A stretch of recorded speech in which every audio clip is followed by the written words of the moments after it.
On this week's episode of Devil's Trap Podcast, it's an American nightmare. And we're all in rat hell. Let's do this.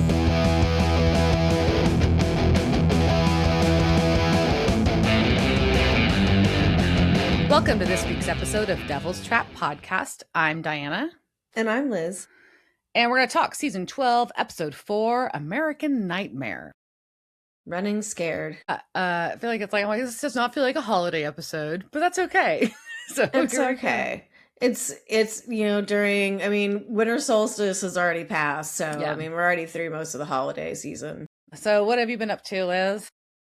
Just looking through the winter snow, and the seasons are so messed up that my orb weaver spider has laid a second sack of, I guess, she's amazing, and it's a beautiful, like, peach colored sack of eggs that is hanging above my door. But now I'm sad that she's probably going to die soon, because typically spiders don't live that long after they do that. But I have faith, maybe. But soon hundreds of spiders will come out of that little sack and float away and float to your houses. No. Too far. I will send you one of my little familiar spiders, Diana, all the way up 35. No. It'll be in his little balloon. Stuck in traffic. It'll be fine. Yeah, just be stuck. It's going to go by Buc-ee's. Which, how many times? Because you can go to more than one Buc-ee's on the way. It can go to more than one Buc-ee's, so it's going to have a little adventure on the way up there. But yeah, beyond that, it's during the end of December, I think everything kind of slows down. Yeah. I agree. So, and what about you? I know you've been slowing down. Yeah. Well, I kind of have to slow down. Well, I'm in full, I'm a little ball of holiday cheer. So and I say that it sounds like I'm being sarcastic. I fucking love holidays. I'm about that shit. I am sparkled up all over the place at my house. But I also got a new knee the other day. So I'm having to move a little slower than I'm used to. And yeah, it's kind of crazy. My new dream is to set off a metal detector with my knee. That'd be cool. That'll be cool. But also, because you're a woman, nobody will care. Yeah, that's true. I said 95% of the metal detectors I set off, people just look at me and wave me through. I know. They're just yeah, whatever. It's funny. Yeah. Yep. So. And you're going to be like, but. No, I want you to wand my knee really badly, please. But yeah, so no, that's a lot of excitement. So we're gonna stick with that. That's what I got. That's pretty big. You have a new body part too. It's crazy. It's weird. But I'm glad I did it. I will be gladder I did it later. Right now, it's kind of just there's a lot of medication and restrictions, and I'm using a walker. I don't know. Doesn't sound great right this minute, but I'm excited for the future. Yes, it's the future of your knee. Yes. There we go. All the running you will do on it. Yeah, sure. That's what I'm planning on doing. That's not why you got a new knee to go run marathons. Yeah, no. Pass. No. Hard pass, but that's okay. Man, why don't you tell us about this episode? Yeah, so American Nightmare, this really is if you didn't hear the lyrics I was making fun of, this really is a song by the Misfits, and the writer of the episode tweeted a link to it, so he really was referring to the Misfits song's American Nightmare. And if you think about the lyrics to that song, basic theme is about a dude who chops his girlfriend's head with an axe. So and then runs on a highway, and there's things with the devil in it. So maybe that's what it has to do with it. But this first aired November 3rd, 2016. It was directed by John F. Showalter. He hasn't done anything this season. Last season, we were only on episode 4. Last season, he did episode 6, Our Little World, and he did a couple in season 10, including Halt and Catch Fire and Paint It Black. And this was written, as I said, by David Perez. And this was his first episode of Supernatural. Recently, he's become a writer and producer for Star Trek Strange New World. But he is an East LA boy, and he grew up watching horror movies, playing guitar with local punk bands, and he was in sketch and improv groups. He was expelled from 4 different high schools and passed the GED and supported himself working odd jobs in production, which I always think is really cool. And then he did a bunch of good stuff, blah, blah, blah. That you can go look at his IMDb if you. That's what I'm reading from if you want to read more. But yeah, I always glad to have a fellow punk rocker in that. So that way we get some nods to that. And then we're gonna go right into our recap, and our recap is reaching far back into the Way back. archives. Way back. We are back to Sam and all of his fellow psychics that he has discovered along the way. All those, like, what the hell happened to Sam's psychic abilities? We Yeah, just that's forgot weird. about those, right? Yeah, Like, yeah. Does he have those anymore? Did they get tortured and out of him? I don't know. I love in this episode, even he's not sure. He's not. So, spoiler alert, that happens later in this episode. So, all right, we open. Anything else in the recap? Sorry. And just mom leaving and Dean sad. Yeah. Okay. So we open zoomed in on the stained glass windows of a church, which just makes me nervous because I just feel like it's just going to break. But they don't. But they don't. It doesn't. No. That's just what I'm automatically going like, how are you going to destroy the stained glass? But it seems to, it seems to be in the middle of the day. We're in Mason City, Iowa, and there's like a priest doing his incense thing in the middle of his church. Yeah. And a woman doing her, praying the rosary. And a crying woman enters the room, and she is bleeding from the centers of her hands, from her feet, and she appears to be getting whipped and is by something invisible and starts bleeding from the back. So we have what we would assume out the gate is signs of a stigmata. If you're something, like, those kind of things, but yeah, if you follow those kind of things, it's on like TikTok. I was like, oh, it's a stigmata, and I'm like, oh wait, they don't talk about that yet in this episode, but yeah, that's what it is. So, and she falls at the feet of the priest. And she starts bleeding from her ears and from her face, from her forehead, and yelling about how they're all guilty, and collapses. And speaks another language and then collapses. Yeah, she's speaking in tongues, and it's very distressing. And she's on the floor, and it's just blood, and like, this is gross. And we go to a title card, and this time the boys are coming in hard as priests. Mm-hmm. And they're just not even trying anymore. It's Father De Niro and Father Penn. Yeah, not even trying. And they're asking the priest about Olivia Sanchez. That's the woman's name that we saw collapse. And he's like, I'm not talking about it anymore, because apparently he had gone to the press, and the church and the media were in the public basically thought he was cuckoo. Yeah, because he said it was the devil's work. Mm-hmm. And the boys start asking him questions, and then he's surprised by the questions that they're asking. Mm-hmm. But they're just going straight into the, well, was there any smoke? Was there any sulfur? And then Sam's just like, that tongue didn't sound like Hebrew. That sounds like Aramaic. Mm-hmm. Yeah. And we find out also that this priest knew her. So he knew like this was, it was not something that she necessarily, he didn't believe it was something she did necessarily. So yeah. And so Sam and Dean are going to leave the church, and they're like, well, this is not a demon, surprisingly. So could it be a rogue angel? Who knows? So Dean's going to call Cass, and they agree that it's really weird. And then he's obsessively texting mom with no answer. Yeah, he's sending her really weird texts that I wouldn't even send to people I was trying to date. This is very uncomfortable that he's sending them to his mom. And Cass has then told Dean that he has teamed up with Crowley, and Lucifer is now the master of butt rock. Yeah, good old Vince Vincenti. And we learned that Sam's kind of a fan. Sam's into this and thinks it's cool. And Dean is unimpressed, not a fan, thinks it's fucking lame. Especially because Vince Vincente once had purple hair down to his butt and a spiked codpiece. Yeah, sometimes these are a motherfucker. I appreciate a good codpiece. So, yeah.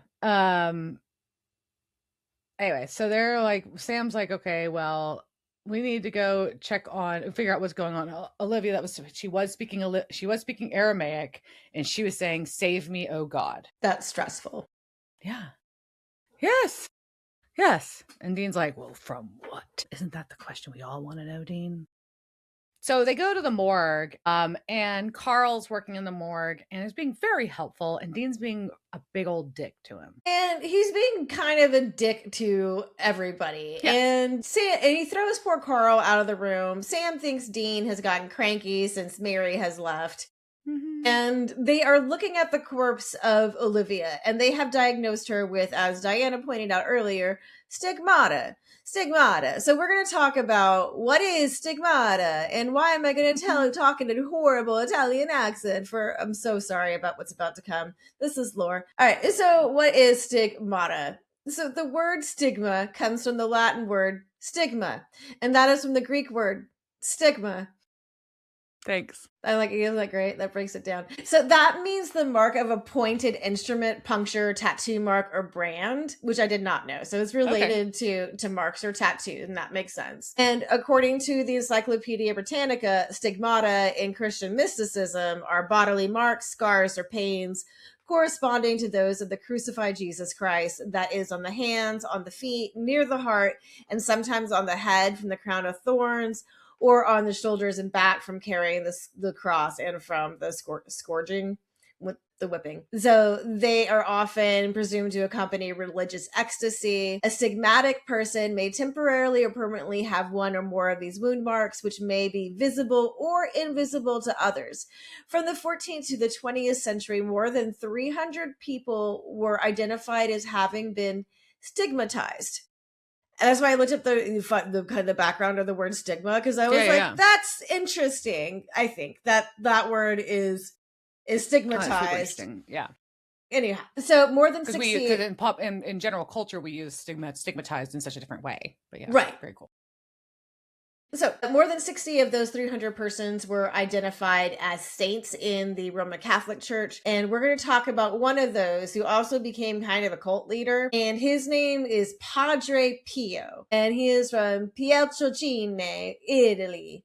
And I will try not to offend all our Italian. We do have people who've listened from Italy. Sorry. I'm so sorry.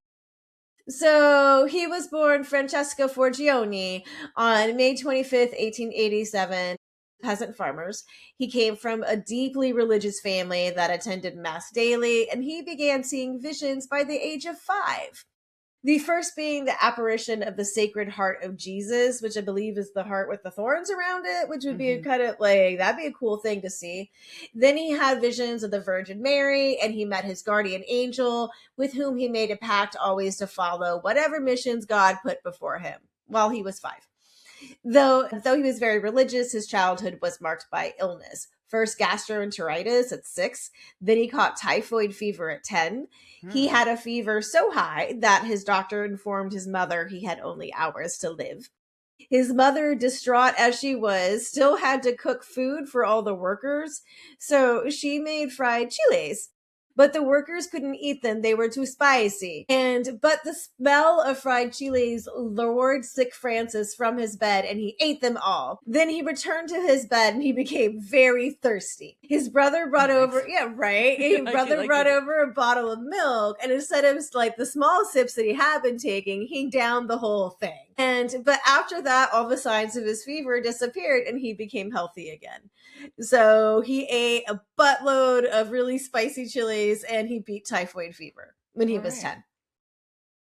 So at that age, he decided that he wanted to be a monk. Some say that he met a monk that was out asking for alms in the countryside, and that's where he got the inspiration from. His parents supported the idea, but he needed more education than what his previous schooling had. So his father hired private tutors, traveling to America to pay for the bills. So he would, like, his dad left them, went to America, and was sending money back so he could get private tutoring. He continued to be sick and to battle demons. Father Gabriel Umworth said in his book on Padre Pio, the devil appeared to him under many different forms, as a big black cat, wild and threatening, or as a repulsive animal in the clear intention to frighten him, under the appearance of naked and provocative young girls who danced obscene dances, obviously to test the chastity of the young priest. However, the worst was when the devil took on the appearance of his spiritual director or poses Jesus, the Virgin Mary, or Saint Francis. So as a young kid, he's seeing a lot of stuff. Yeah. Sure is. At the age of 15, he entered the monastery of the Capuchin friars at Morcone, where he took the name Pio to honor Pope Pius I, whose relics he often saw at his local chapel. 2 years later, he became so sick he could only eat milk and cheese, which I'm not sure what sickness that is. I have not had that sickness. I mean, there are times where I kind of only want to have milk and cheese, but it's not a sickness. It's No, usually it's gonna make me sicker. sicker, yeah. So still sick though. He still studied for the priesthood. And during this time he had his first bilocation. Multiple eyewitnesses attested over the years that Padre Pio could be in multiple places at the same time. So this first time was a cold winter's night, January 11th, 1905, when while praying, Pio found himself transported to an elegant house where a young girl was being born. The Virgin Mary then appeared and told him, I entrust to your care this creature. She is an unpolished stone. Work in her, instruct her, make her shine as much as possible, because one day I want to adorn myself with her. He questioned her choice, as he wasn't even a priest, and she told him not to worry about this, and this girl would meet him at the Basilica of Saint Peter. Then he whooshed back to where he was praying. 18 years later, that girl confessed to him at the Basilica of Saint Peter. Crazy, huh? Mm-hmm. Padre Pio explained these supernatural occurrences just as an extension of his personality.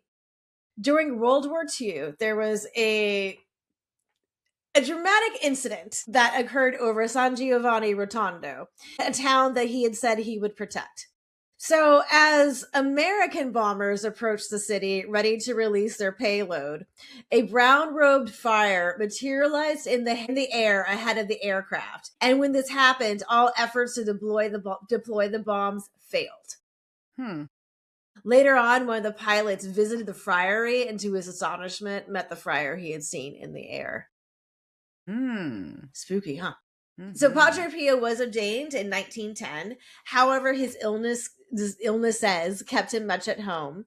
But this is the first year that he received the stigmata. While painful, they were only temporary. World War I came, and in 1915, he was drafted into the medical corps. But again, he was so ill that he was eventually discharged in 1918. Like they kept sending him, he kept coming back and sending him home. And then finally they were just like, get out of here. You were too sick, buddy. Yeah, you're sickly dude. In August 1918, Padre Pio reported feeling the lance of Christ pierce and burn him. Witnesses who examined the resulting physical wound on his left side claimed it was 3 inches long and in the shape of a cross. Then in September, Padre received the stigmata while praying in a church. These were not temporary and remained visible the rest of his life. The wounds were said to have the odor of sanctity and always smelled of perfume or a floral aroma. So his wounds always smelled like roses, which is weird. Doctors who studied them described them as perfectly round. In 1919, the chief physician of the Civil Hospital of Barletta, Luigi Romanelli, studied the objects and reported, the lesions on his hands are covered with a membrane that is reddish-brown in color without any bleeding, swelling, or inflammation of the surrounding tissue. I am convinced without a doubt that the wounds are not just superficial. When I press my thumb together in the palm of his hand and my index finger on the back of his hand, I clearly perceive that a vacuum exists between them. X-rays had taken in 1954 showed no abnormalities. However, there were reports that said that the stigmata was a fraud. And Padre Pio was said to have purchased large amounts of carbolic acid and the caustic Veratrine. Pio said the carbolic acid was to clean healing instruments and the Veratrine was for a practical joke. Apparently, he wanted to make some friars sneeze or something with this very caustic substance. Whatever. So people traveled from afar to see Padre Pio's wounds. Other supernatural phenomena were attributed to him, including levitation and healing. He was said to go days without sleep or food besides the Eucharist. He could speak in tongues and had the gift of conversions. I'm not actually sure what that is. His popularity increased and his charisma encouraged devoted followers. People would flock to his monastery on top of cliffs just to give him confession. There were so many people coming that the Vatican banned him from celebrating the Eucharist. They were starting to get afraid that he was getting too many followers. And then there were also some people being like, yo, you can't have these many people devoted to you and still be a monk, a priest who has vows of chastity and obedience and being pious, right? But they reinstated his priestiness, whatever, in 1934. Priesthood? I don't know. They took away his. They reinstated him, Yes. and he was once again allowed to give mass. The Pope was encouraging people to visit him. Okay. Father in 1947. Father Karol Wojak. Oh man, my grandmother would come down, smack me up the face, and not be able to say this one particular Polish name. But so this one particular Polish priest visited Padre Pio, and Padre Pio prophesied that he would attain the church's highest office, fulfilled in 1978 when he became Pope John Paul II. Weird. Yeah. Padre Pio opened a hospital in San Giovanni Rotondo in 1956 and became internationally famous, advising pray, hope, and don't worry. He, however, did continue to contract illnesses, including cancer, which he miraculously cured after 2 treatments. He had 5 rules for spiritual growth: weekly confession, daily communion, spiritual reading, meditation, and frequent examination of one's conscience. He was very opinionated about modesty and authentic spirituality, dismissing those in confessional who he deemed insincere or he thought just needed to get their shit together. I'm sure that is exactly how he phrased it. Just get your shit together and go. But he would also dictate how women dress. They put a sign on his confessional: by Padre Pio's explicit wish, women must enter his confessional wearing skirts at least 8 inches below the knees. Whoa. That's really long. I'd be tripping. So he died September 23rd, 1968. However, a few days before that, his stigmata disappeared, leaving no trace or scar. Dun, dun, dun. His funeral was attended by over 100,000 people. 300,000 people attended his beatification mass in 1999 by that same John Paul II. It is said after that mass, an Italian boy named Matteo Pio Colella recovered from a coma. Then Padre Pio was canonized and made a saint in 2002. So the main pilgrimage destination of where he made the hospital, that's where people go. After his death, it became a significant pilgrimage site. So they had to add on a new shrine that had a capacity for 6,000 people, and it had a parvis that could hold 30,000. That's massive. Yeah. Then the church is weird.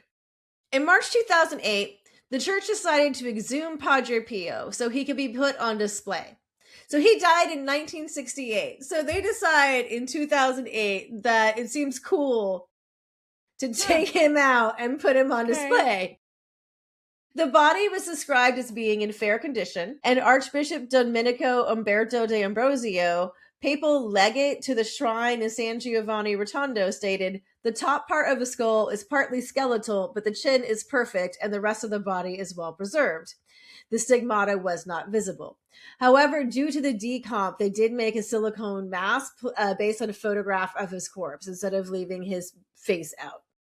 It was nice of them. He was dressed in his brown capuchin habit with a white silk stole embroidered with crystals and gold thread. Originally, the body was scheduled to only be on display until December 2008. However, due to the overwhelming demand of reservations and the fact that only 7,200 people a day could view his crystal coffin, the display was extended until September 2009. They said to see his uncorrupted body was a transcendent experience. The remains were moved to a golden crypt in 2010. It is estimated that over 9 million people have visited the body of Padre Pio since 2008. And if you do that, you can take home many souvenirs, including tiny water bottles that contain chemically perfumed water from the mountains. You can get some plastic statuettes that contain his story. There are some battery-operated votive candles, some calendars, and some cigarette lighters with his picture on them. That's really nice. Classy. Yep. So also he had these prayer groups that started the 1950s. Pope Pius VII called for this formation of everybody. Like, we want people doing prayer groups, right? So, and Padre Pio was like, we can do that. And so by the time of his death in 1968, the prayer groups had 68,000 members across 700 groups in 15 countries. And it continued to grow with approximately 3,300 registered groups in 60 countries as of 2013. the majority being, of course, in Italy. Following his canonization in 2002, a new television station named Padre Pio TV was launched in Italy, dedicated to his life and devotion. Whoa. Yeah, based at San Giovanni Rotondo, it broadcasts online through its own website and various internet platforms. So you can still log on to Padre Pio TV. There are a ton of foundations and places that are dedicated to him. And he was moved again when the remains of St. Pio were brought to the Vatican for veneration during the extraordinary Jubilee of Mercy in 2015 to 2016. Both him and St. Leopold were designated as saint confessors to encourage people to seek reconciliation with God. And they had like this weird like confession festival where they had like all these like wooden confessional booths set up outside the Vatican, like kind of like kissing booths, but like it was mass confessionals with the corpses of these two saints there. Yeah, that's church is kind of weird sometimes, man. I'm telling you. But yeah, so St. Pio is a patron saint of civil defense volunteers, and he is unofficially recognized as the patron saint of stress relief and the January blues, a designation given by the Catholic Inquiry Office in London. To honor Padre Pio's famous advice, pray, hope, and don't worry, they established Don't Worry, Be Happy Day. This event is held on the most depressing day of the year, which they identified as the Monday nearest to January 22nd. That's random. Isn't it so random? I did not know that was, today I learned that was the most depressing day of the year. Interesting. Thank you, Catholic Church. Thank you, Padre Pio, for your stigmata. That did not smell bad. I'm glad it didn't smell bad. I kept putting like your roses really smelling. So that's the story of Padre Pio and his stigmata. Okay. So we can go back to the other stigmata, which Padre Pio did not have this. This stigmata also comes along with some brain goop. Yeah, some goopy mush in their boobs. Is full of goopy mush. What can do all that is what we are left asking. So Sam and Dean go to Olivia's work because they're going to go talk to her coworkers to find out what the hell this is all about. Because apparently she worked for CPS and they have met with Beth, who worked directly under her and now has her job and her office. This sounds like a motive. And Dean is definitely sus of Beth when they walk in and there is a candle burning on the desk with a pentagram on it. Ooh, there's a candle burning. Ooh, so scary. Actually, it's not the candle. It's the pentagram on the candle that's upsetting him. And she says that she's Wiccan. I mean, she doesn't say she's a witch. She says she's a Wiccan. Positive energy. And it's for positive energy. I am more like, why can you burn a candle in a civil building? In a government office, right? Yeah, I don't think this is allowed. No. You have to buy those coffee mug warmers and put it like our candle warmer and put a candle on that. That's the only way you can do that, right? That's the only way you can get the candle smell. So, and Sam wants to talk to Beth and she's like, yeah, Olivia was her boss and the rumor is that she killed herself. That is the messaging they're receiving. And Sam and Dean don't really confirm or deny that. They just start asking like, well, was she acting strange? And they're like, well, she had migraines and headaches, but she worked really hard. Everybody knows she overworked herself. So, and they're like, well, what about enemies? She's like, we work for CPS. I assure you, we have angered lots of fucked up families. And so Sam asks for case files. And as they leave, Dean's like, well, that was easy. Obviously, it's the witch. So she wanted the bigger office. So now we just need to put a witch killing cap in her and call it a day. So Dean has jumped to conclusions that it is clearly Beth, and we're going to go into trunk and get some witch killing bullets out of here, which are not in a magazine or prepped in a witch killing bag. They are just it. Nope. No. Okay. You guys are so unorganized. Sam is just like, maybe you're jumping ahead here, buddy. Like perhaps you're thinking a little too much. So we've been to Olivia's home, her church, and her place of work, and there's no sign of a hex bag anywhere. It might still be Beth, but we might need some proof first. Maybe. Yeah. Maybe just get some. So we cut to a dude loading produce. We find out his name is Ricky at Joe's Market to do laundry. Good Lord. Grocery delivery. I don't know where I said laundry. Oh, I Wishful said loading thinking. dock and my handwriting's terrible. That's Yeah. right. There we go. And he starts experiencing the invisible whipping that we saw Olivia experience. And he starts speaking in tongues. And we've got a song called Golden Dunes by the Budos Band playing. And then dude dies. Yeah, it's really uncomfortable to watching someone get Yes. invisibly whipped to death, I don't and like it. his hands have the holes, and so it's much like the same thing. So we go the next day, and the coroner has agreed this is once again stigmata with brain scrambling. And Sam has checked the delivery kid's route against Olivia's case files because the office didn't need those. Those kids are No, all they're all fine. fine. They're all fine. Yeah, nothing to see there. You can just give those to these people. Yeah, just Okay. totally release them.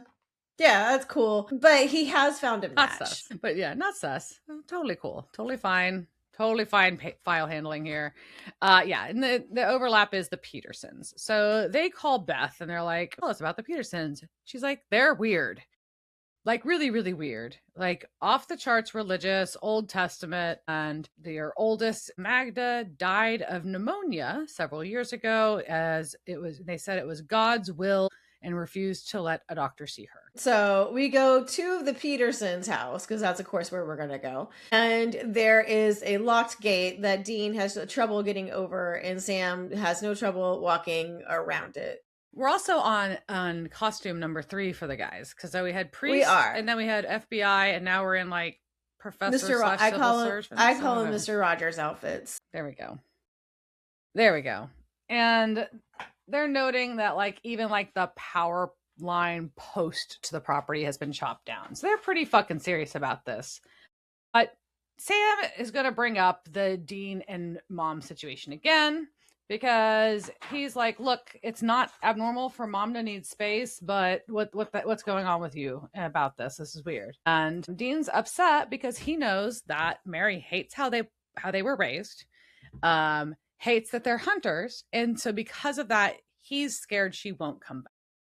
She's just going to stay away. And that he's the only one that's interested in keeping this family together. That kind of attitude from Dean is we're getting. But so they get greeted by Abraham Peterson at the house, and Sam introduces them as James Morrison and Ray Manzarek, which are members of the Doors. Once again, not even trying anymore.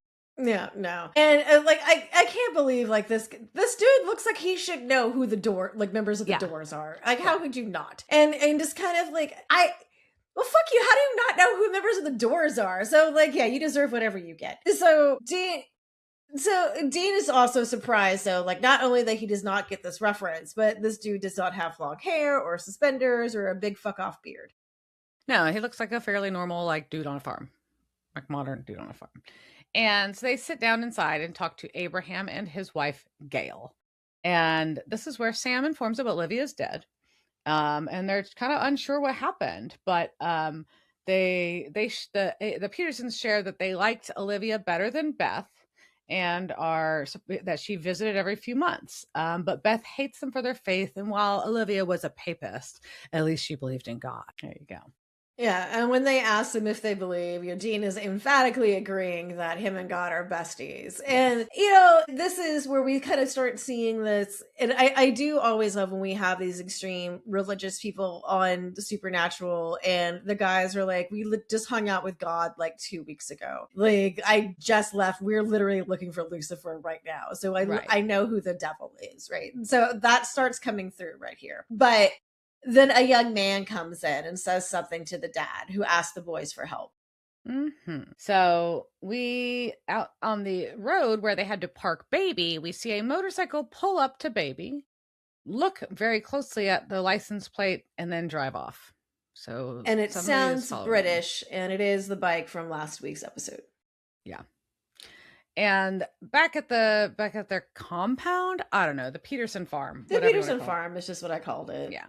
Dean is helping Abraham and his son Elijah putting a wheel back on a wagon. And they're like, well, he's like, well, you're out here by yourself. Something goes wrong. What do you do? And he's like, pray harder. And Abraham explains that he's like, he's not great at all this because he was actually a computer programmer up until 5 years ago. So this is a new lifestyle. Yeah, and so he has come out with his mantra and his observation that the world out there is all distractions, consumerisms, corporations, and the people, if they're not shopping or stuffing their face, they're sitting in front of some screen watching fake people do fake things, while the real world just gets more and more screwed up. And that is, kind of what has taken him outside of the tech world into this world where they had to figure out how to put a wheel on a buggy without YouTube. Yeah. And so Dean helps them. While all this is going on in the house, Gail is talking to Sam. She brings him lemonade because they're out of coffee. And he looks at a family photo and comments on being a happy family. And she's like, no, because their father worked 80 hours a week. And just to barely pay the mortgage. There was any little time he had at home was spent in the bottle. Kids were on 4 different types of behavior modifiers. I don't know, she's going on, but they didn't. Everybody was pilled up. Yeah, and then and mom was pilled up too, and then God showed them a better way because she was in a car accident. She almost died. All these nerves and her lower body were all fucked up. And the doctors couldn't stop the pain. They just kept giving her a bunch of pain drugs. And finally, she, was lying in a puddle of her own vomit from taking pain pills, basically. And God told her to go live a life of simplicity and the pain would be taken away. Yeah, take a note from that as you're taking pain pills for your knees. Do not wake up in a pile of your own vomit. If you hear a voice, remember they may not be God's voice. So Sam is just like, what about this delivery boy? He's dead too. Yeah. And she's like, I see. And that's it. That's all she's got is an I see. And so she's just like, well, God just has a plan for us all. And he's like, so does that include your daughter? Is that part of God's plan? She's like, yes. She didn't. And he's like, but she didn't have to die. And, God doesn't care what kind of life you have. God didn't tell you, God didn't kill your daughter. You did. That's what he tells her. Yeah. And Sam is pissed. He's furious. He's furious, especially because he knows that it was not God. Like, he literally knows that Chuck did not kill this woman's daughter. Yeah. And so, unfortunately for Sam, as he got his role on, Dad and Elijah and Dean have walked in and have overheard Sam telling the mom that she killed her kid. And so now they're going to throw them out. Yeah, they got to go. So, but this does take us back to the road, to the car, where we get a lovely look at trunk. And Dean's like, well, we're clear on what we have to do, right? And Sam's like, definitely. But they are clearly not on the same fucking page because Dean is still he's still fixated on Beth the witch. And Sam's like, no, we got to go after Magda's ghost on the property. So Sam wants to go ghost hunting and Dean wants to go kill Beth. Somehow Abraham's little mantra speech got to Dean and he's like, okay, this makes sense. And this is all fine. Clearly there's a witch. Okay. And he just thinks that the family is good people. So he's going to storm off and go find Beth. Yeah. And Sam points out though that there's no connection. Beth doesn't know Ricky. So there's no connection between her and the delivery boy. And so Dean's like, fuck it, I'll figure it out. And so Sam's like, no, this family is super disturbed. Sam straight up tells Dean that he's wrong. So he's going to stay with EMF and look for Magda while Dean leaves for Beth. Oh my gosh. So we've got Gail watching her husband and son walking the horses around. So she goes down into her basement and we see Magda on the floor with her back flayed and candles lit. So Magda is not dead. And she's very bloody. Yeah, it's really sad and grody. So Gail's like, what have you done? And Magda's like, nothing. And so basically Gail says that Magda killed the woman and the boy and slaps the shit out of Magda. And Gail is monologuing that they tried to keep the devil locked away and you let him out and the devil's doing work through you, and hands her a whip and how it's her self-flagellate. Yeah. And the girl starts saying the same things that Olivia and the delivery boy were saying as she whips herself before this really weird looking cross. And Mm-hmm. Elijah is spying in from the window. Mm-hmm. So Sam's creeping around the property and like ends up in the with the EMF reader and a flashlight. And he's like hides in the stable for a little bit, but then of course Abraham and Elijah are there, and he tells Dad that Mom's with Magda. And Abraham's just like, oh, she's just doing God's work. It's a devil's a deceiver. If anyone found out about Magda, they'd come for her. And you know, anyways, he's like, I love her, but you know what she can do. She's our cross to bear. So now there's more hints that Sam has, but of course, he has no signal on his cell phone because that's what always happens, right?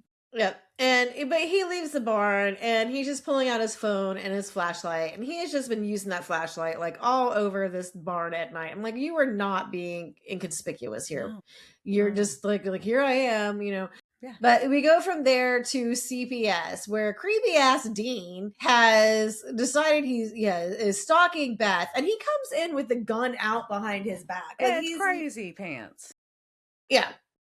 Yeah. He And just he got a starts gun out. asking, and he startles her because of course she's just there working late, and Mhm. he is like, so how do you like your new job?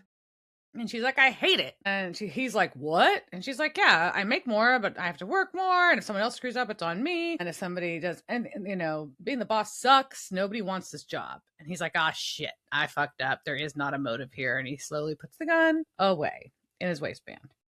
So, Yep. And then when she asks while he's there, he can't figure out a reason. He just kind of stammers. yeah, because he didn't have a good one.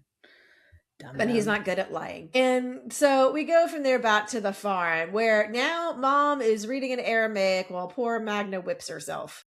Yeah. And Sam's got finally able to peek in, but Gail does see him, and that's not good. So finally, Sam is able to get Dean on the phone, and Dean's like, "Well, you were right. Back into the ghost thing." And he's like, "No, Magda's alive."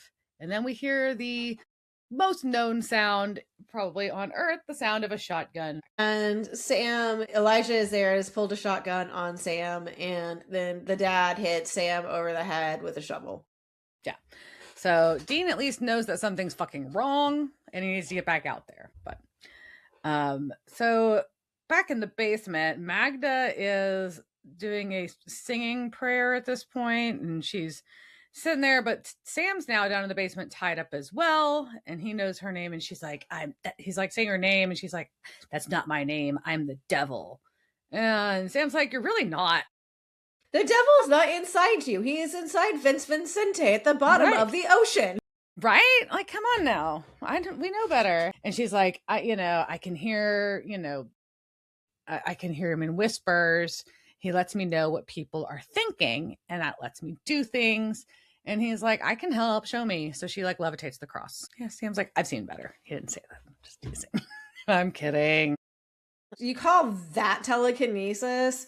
And so the Petersons, while that's happening, the Petersons are watching Sam's phone ring, and Dean's calling him. But Sam isn't telling Magda that she's not demonic, she's Mm-mm. psychic, like him. I mean, he used to have all these powers too. We don't know what Yeah. happened to them. But it made me who I am, and it's not evil. And she's like, a mother says I'm evil because I hurt people, but I don't mean it. I thought she could help me, but she liked Olivia because she was pretty and she smiled, and I thought she could help me. So we see a little scene of Magda spying on Olivia visiting the house, but she could hear Olivia's thoughts, and it made me, she could reach out to her, and she was trying to share her message, but the message, instead of like coming through Olivia, killed Olivia. Yeah, it didn't really go as she planned. No, not the intended. So Sam's like, you're not the devil and you're not evil. You just need to learn how to control your power. So as that's happening, we've got Elijah and Andrew coming downstairs, or Abraham coming downstairs to get them for supper. Because apparently now they're just going to bring their prisoners up to eat dinner together. Guess so. Yeah. Odd. So upstairs, Gail is serving it looks like a stew in a big pot to everybody. And Sam's like, your daughter needs real help here. What are y'all doing? And Abraham's like, what do you think we're doing? That's what we're doing here. We're helping her. And everybody else is like, what the fuck? No, but Gail's like, you talk about knowing God, but we know the deal. Wrestling with her for years is what we do. We know, you should know that Olivia and Ricky were not the first. So somebody else has been harmed. Apparently Magda wanted a new cell phone, and she yelled at Gail to pull over. And when she didn't, her powers turned the steering wheel and drove the car into oncoming traffic. And that's how Gail, the mom, was in a wreck and got injured. Yep. And she believes that pain purges sin. Yeah, that's a great thing to think. So Sam's just like, you are wrong. And then she keeps saying something creepy and like it's time, and they all hold hands. And Dad says a grace, and Mom just wants everyone to start just dig into this wonderful meal that she prepared. Then Dad starts foaming at the mouth, and we see a box of rat hell, which is quite the name for a rat killer. Rat hell, Rat Hill on the counter, and she has poisoned dinner because her plan is that if they all eat it together, they stay together by entering heaven together as a family. And she's like brainwashed this family enough that Elijah almost eats it, right? He really wants to. He's struggling real hard. Dad's dead with his face in his bowl. Magda's like, nope. And Elijah's like got this spoon up to his mouth, like his mom's screaming at him to eat it. It's so crazy. Go ahead. Yeah, but Magda just gets mad and she flings the spoon. But then, like, Mom is like, well, fuck this. And she stabs Elijah. Yeah, she kills him. Mom crazy. And then she's about to try to stab Magda, but Magda's like, oh, hell no, I'm going to use my super telekinetic powers and turn the knife on you and make you stab yourself. But Sam talks her out of killing Gail, which is probably a good thing. Probably. Like, it's not a good thing. Well, I mean, yeah, don't kill her, I guess. Yeah. So we end there and we go to daylight, and the ambulance has come. Mom is being taken away, but still shouting that she's the devil. Yeah. While the EMTs check on poor Magda. And Dean's there and he's just like, sorry, I missed all the psycho. But apparently Magda has an aunt in California that lives on a ranch that she can go live with. And Beth has like coordinated all of this within the last hour or so. That's good. Really impressive. You are good at your job, Beth. But Beth wants to have a one-on-one conversation with Dean. Yeah, with Dean after he came by her office late night while she was burning candles. Well, Sam's going to sit with Magda, and he's like, look, it doesn't feel like it, but you're going to be okay. Your power doesn't control you. You control it. And here's my number. If you ever need anything, I'll help you out. So as Sam and Dean leave, they're having their little chat, and they're discussing how if there was the right call to let Magda go and how fucked up it is that Dean was going to go shoot Beth for no reason. And Dean also, though, takes this moment to tell Sam that he's also right about Mom. And he hates it, but he gets it, and he'll try to be less of a dick about it. Yay, Dean. So at least he's acknowledging that. That is growth. Way to go, Dean. And in that moment, he gets a text message from Mary. Her phone had died, but she's good, and she'll always be Mom. Aww. But he doesn't tell Sam, which is weird, too. Yeah, he doesn't tell him, and that's kind of a dick. He's like, it says to tell him. Like, yeah. Dude. like you just said you're gonna be less of a dick about this a second ago. So anyways, so we see a bus that's going to Santa Cruz, taking a pit stop in Missouri, and Magda gets off to go to the restroom, and we see our motorcycle that we've seen twice now show up, and we see their hand with a cross tattoo on it, which means this is our assassin, Mr. Ketch. And he has a gun with a silencer, follows Magda to the bathroom and shoots her. So upsetting. Very upsetting. Very upsetting. And then takes a cell phone call because he's cleaning up the Winchester's mess because they couldn't finish the job. And we learn that this is the infamous Mr. Catch. Mm. And yeah.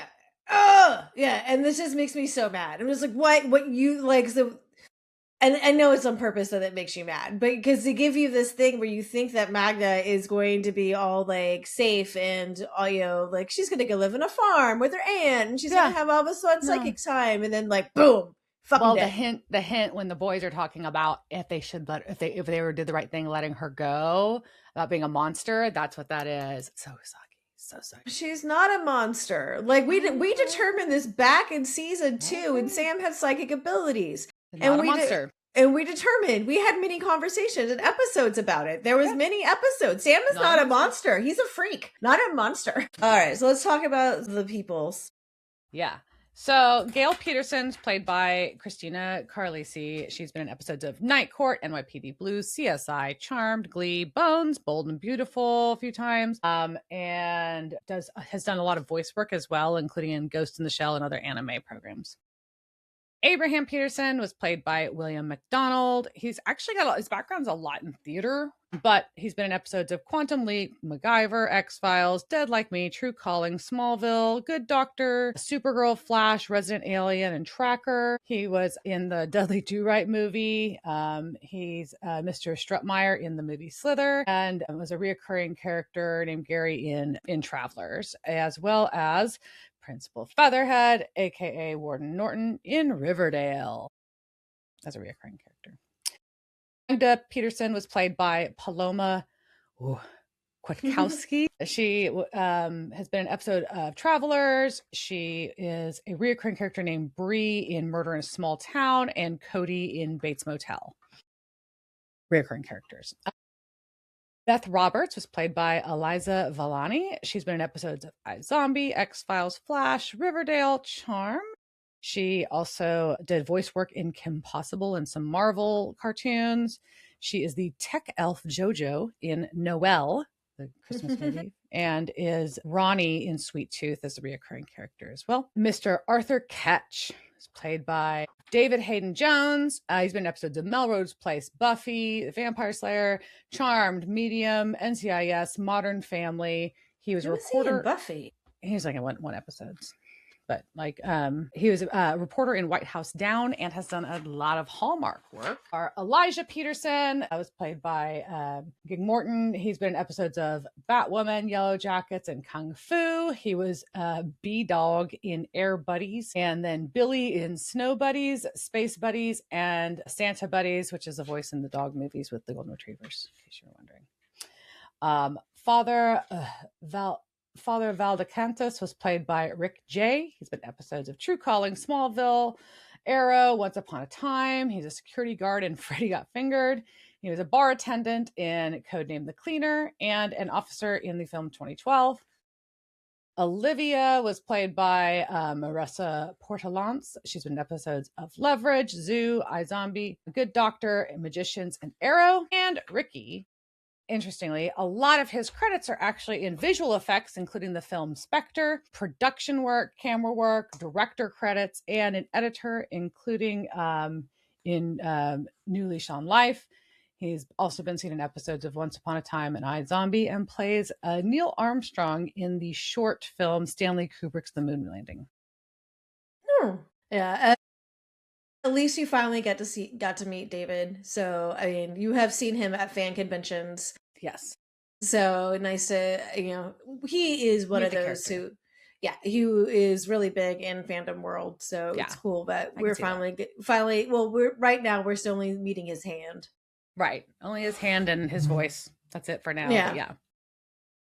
But yeah, no, it was an upsetting episode. Yeah, especially when it's, they talked about this being back to kind of a monster of the week, which it was, but, or not, because, the monster were the people.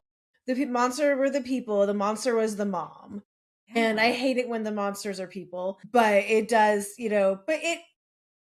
as I'm rambling on about this, it's okay. But it's bringing up something that we discussed this shit in season 2. We know what monsters are. Yep. And why are we going back and having to, I know it's because we have the meta letters here, but now we're going to go off again and be like, we have to talk about what monsters are again. God damn it. We figured this out.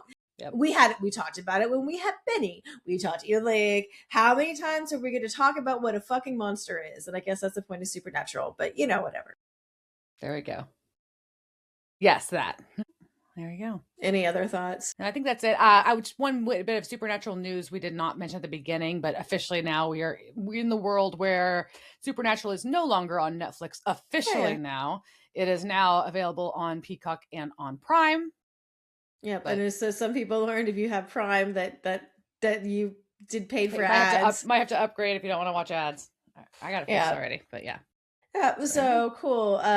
So tune in next week as we continue on through season 12, and next week will be the return of Elzbieta's Vaca story. So that may be a hint about what's coming up in next week's episode. So cheers, jerk. Cheers, bitch. Happy holidays.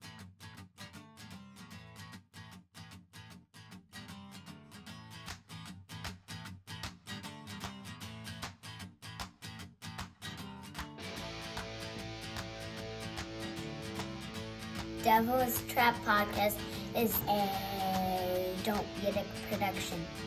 Meow. Devil's Trap Podcast is part of the Ship It Studios Podcast Network. Thanks for listening to this week's episode of Devil's Trap Podcast. You can follow us on Instagram at Devil's Trap Podcast, Twitter at Devil's Trap Pod, or you can email us at devilstrap@devilstrappodcast.com. Don't forget to subscribe, leave reviews, and share with all your friends. We're at all your favorite podcast outlets and at devilstrappodcast.com. I'm Babe. Thanks for tuning in, and we'll see you next time.